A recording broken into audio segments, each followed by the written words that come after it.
नमस्कार साथियों, स्वागत है आप सभी का आपके अपने एजुकेशन प्लेटफॉर्म एग्जाम फैक्ट में। तो साथियों, एस्टेट एमसीक्यू की जो सीरीज हमारे पास चली, इसके अंदर हम यहाँ पे कॉमर्स के क्वेश्चंस को करने वाले हैं। जो हमारे पास सब्जेक्ट है, तो जो कॉमर्स है उसके सबले जो एमसीक्यूज हम यहाँ पे करने वाले हैं। लेकिन उससे पहले इस क्लास को शुरू करें, आप लोगों से एक इन्फॉर्मेशन यहाँ पे शेयर करनी है, तो जो कि बहुत ज्यादा जरूरी है। देखिए, एस्टेट की डेट काफी नजदीक आ चुकी है। ऐसे मान लो कि भी 2 दिसंबर को, 2 और 3 दिसंबर को हमारे पास इसका एग्जाम होने वाला है। और यूं कहा जाए, इसके लिए कम टाइम में आपको ज्यादा से ज्यादा कवर अगर करना है तो आप हमारे इस बैच को ज्वाइन करें, जिसके अंदर हम आपको पीजीटी कॉमर्स के रिलेटेड जो कंप्लीट सिलेबस है वो यहाँ पे क्लासेस मिलने वाली है। ठीक है। और अप टू, यहाँ पे ज्यादा नहीं कहता, मैं कहता है कि लगभग 25 नवंबर तक, ठीक है, 25 नवंबर तक हम आपको यहाँ पे सिलेबस की डेडलाइन देते हैं कि भी यहाँ तक आपका सिलेबस जो है ना वो कंप्लीट हो जाएगा। ठीक है। अभी तक हमारे पास जो है कि भी लगभग बात करें तो काफी सारा सिलेबस हम कवर अप कर चुके हैं। ठीक है, यानी कि जो पार्ट बी आपका जिसके अंदर अकाउंटिंग है वो ऑलमोस्ट आपका कंप्लीट है।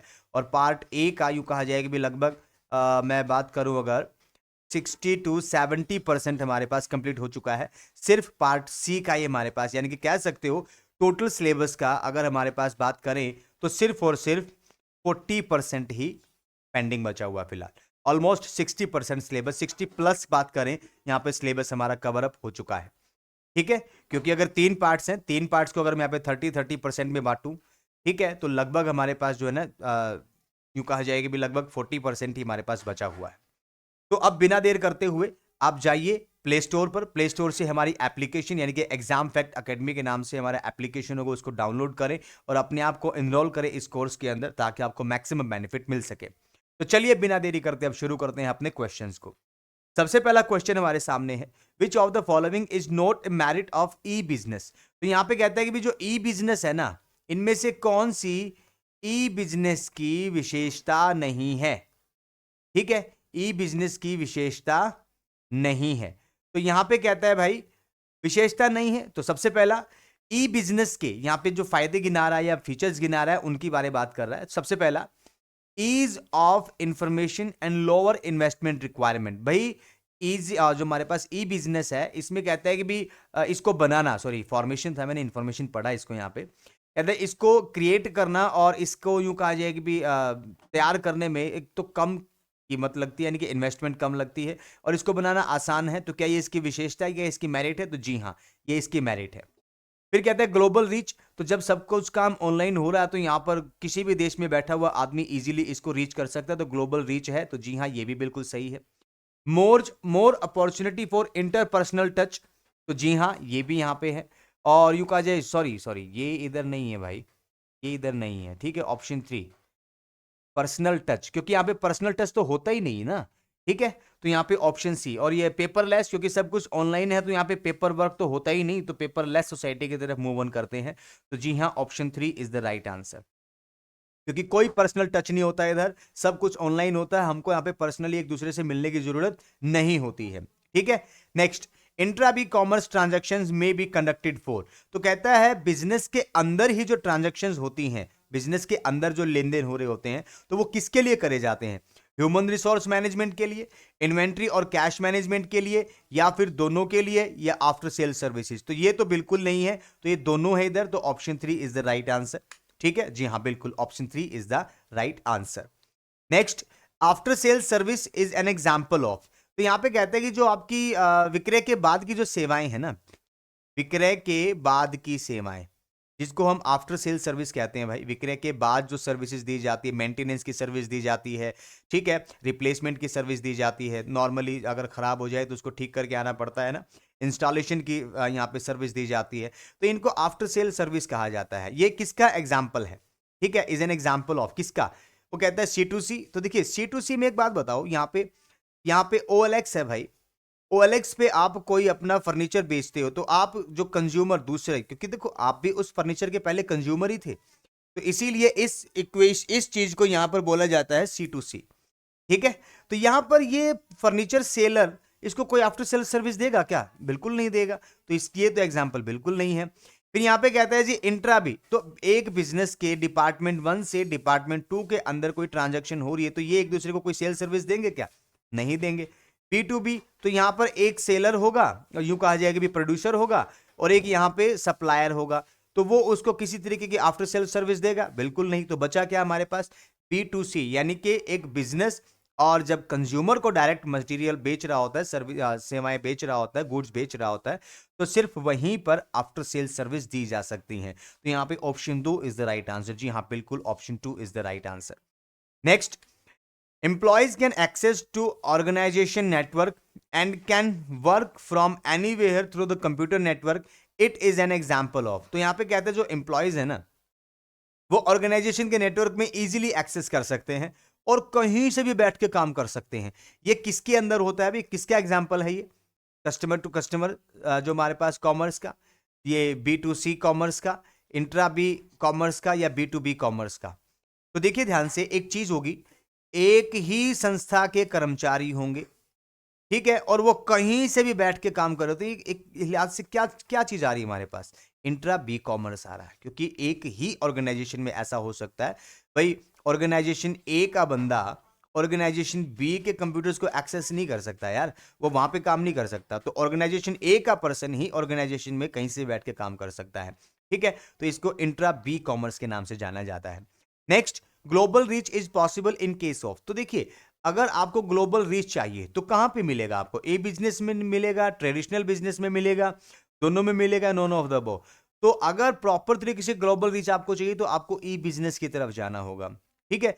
ट्रेडिशनल बिजनेस तो आप एक यूं कहा जाए कि भी सोल प्रोप्राइटरशिप, वो भी ट्रेडिशनल बिजनेस है, उसमें तो ग्लोबल रीच हो ही नहीं सकती ना। तो यहाँ पे ध्यान दे, तो ई बिजनेस है जो कि ग्लोबल रीच की तरफ आपको लेके जाता है। तो जी हाँ, बिल्कुल हाँ, ई बिजनेस यहाँ पे सही आंसर है। Next, physical presence is required in case of, भाई कोई भी बिजनेस आप कर रहे हो तो उसमें फिजिकल प्रेजेंस आपका रिक्वायर्ड होना चाहिए। तो ट्रेडिशनल बिजनेस में होना चाहिए, ई बिजनेस में नहीं भी होगा तो कोई बात नहीं, बट पर्सन यहाँ पे कहता है कि भी वैसे ऑनलाइन शॉपकीपर है, ऑनलाइन बिजनेस कर रहा है, काम कर रहा है, लेकिन एक्चुअली में उसकी कोई दुकान ही नहीं है, वो घर से ही ऑपरेट कर रहा है। तो कहता है physical presence is required in case of, तो यहाँ पे कौन सा? बोले सिर्फ और सिर्फ ट्रेडिशनल बिजनेस के अंदर ही ये खूबी होती है सर, ई बिजनेस के अंदर नहीं। Next, dash enables the customer to shop at their own convenience at any time, तो ई बिजनेस ही तो है भाई जो यहाँ पर लोगों को सहूलियत देता है कि भी वो कभी भी किसी भी वक्त शॉपिंग कर सकते हैं। तो ई business is the right answer, ठीक है। नेक्स्ट हमारे पास है अगला, e commerce does not include, e commerce में शामिल नहीं है, क्या शामिल नहीं है? तो कहता है a business interaction with suppliers, तो ई कॉमर्स में बिजनेस जो है सप्लायर्स के साथ इंटरेक्ट करता है, तो जी हाँ करता है।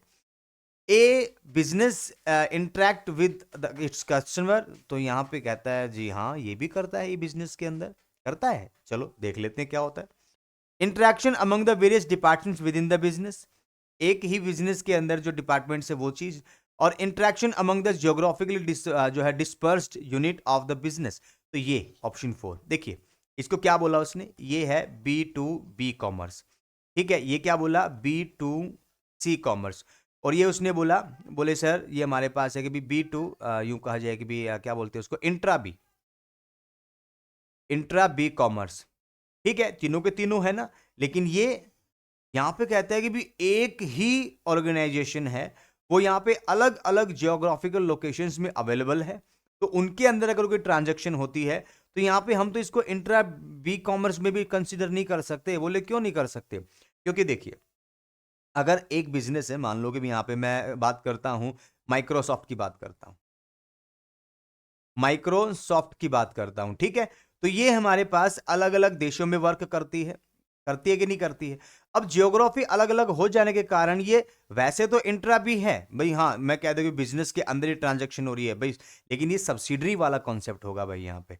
कौन सा वाला? सब्सिडरी, क्योंकि हर देश के अंदर इस माइक्रोसॉफ्ट की एक सब्सिडरी यूनिट है, वो काम कर रही होगी है, और सब्सिडरी यूनिट्स में जब आपस में ट्रांजैक्शन होती है तो उनको इंट्रा डिपार्टमेंटल यूं कहा जाए कि भी ट्रांजैक्शन नहीं कहा जा सकता, ठीक है। नेक्स्ट हमारे पास, हाँ बिल्कुल option 4 is the right answer. तो ये हमारे पास ऐसे क्वेश्चंस थे।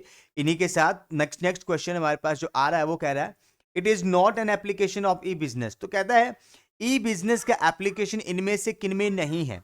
तो देखो ई बिजनेस का मतलब online business, electronic business, internet के थ्रू करा जाने वाला बिजनेस। तो ये देखिए यहाँ पे गिवन ऑप्शंस में से कहाँ पे इलेक्ट्रॉनिक जो कहा जाए कि भी इंटरनेट का इस्तेमाल नहीं हो रहा होगा। ऑनलाइन बिडिंग, भाई आप ऑनलाइन बोलियां लगाते हो, कोई आपने प्रोडक्ट खरीदना है तो वहाँ पे ऑनलाइन बिडिंग कर रहे हो, तो वो चीज़ बोले हाँ इंटरनेट का इस्तेमाल हो रहा है सर, ई बिजनेस है। ऑनलाइन प्रोक्योरमेंट ई बिजनेस है सर। ऑनलाइन ट्रेडिंग, अरे अमेजोन से फ्लिपकार्ट से आप यही तो कर रहे हो ऑनलाइन ट्रेडिंग, ठीक है सर। लेकिन कॉन्ट्रैक्ट और रिसर्च एंड डेवलपमेंट बोले यहां पे नहीं है सर, तो option 4 is the right answer. यहां पर ई बिजनेस का एप्लीकेशन हो ही नहीं रहा, उसका यूज ही नहीं हो रहा। तो ये बात हमारे पास है, सारे के सारे क्वेश्चंस जो सॉल्व हो चुके हैं। और इसी के साथ मेरे मित्रों आज के इस लेक्चर के अंदर इतना ही। ये 8-10 क्वेश्चन हमारे आपके सामने रखे हैं जो कि काफ़ी इंपॉर्टेंट क्वेश्चन हो सकते हैं एग्जाम के पॉइंट ऑफ व्यू से। तो उम्मीद करता हूं कि आपको इन क्वेश्चंस अच्छे से समझ में आए होंगे, और नेक्स्ट टाइम अगर इनसे रिलेटेड कोई क्वेश्चन आपके सामने होगा तो आप इजीली उसका आंसर कर पाओगे। लेकिन जाने से पहले मेरे मित्रों वापस मैं आपको याद दिलाना चाहूंगा कि हमारा एक बहुत ही खूबसूरत बैच हमारी एप्लीकेशन पे मौजूद है, तो आप इस बैच का फायदा उठाएं। और अगर आप 2 और 3 नवंबर को जो भी पीजीटी का लेक्चरर का एग्जाम होगा, कॉमर्स का 3 को होगा शायद, 2 को या 3 को, तो जब भी एग्जाम होगा अगर आप उसके अंदर एक बेस्ट अपना यूं कहा जाए देना चाहते हो तो आप हमारे इस एप्लीकेशन पर जाएं और हमारे इसको कोर्स को अवेल करें। तो मिलते हैं मित्रों नए लेक्चर में, तब तक के लिए टाटा बाय बाय, जय श्री राम।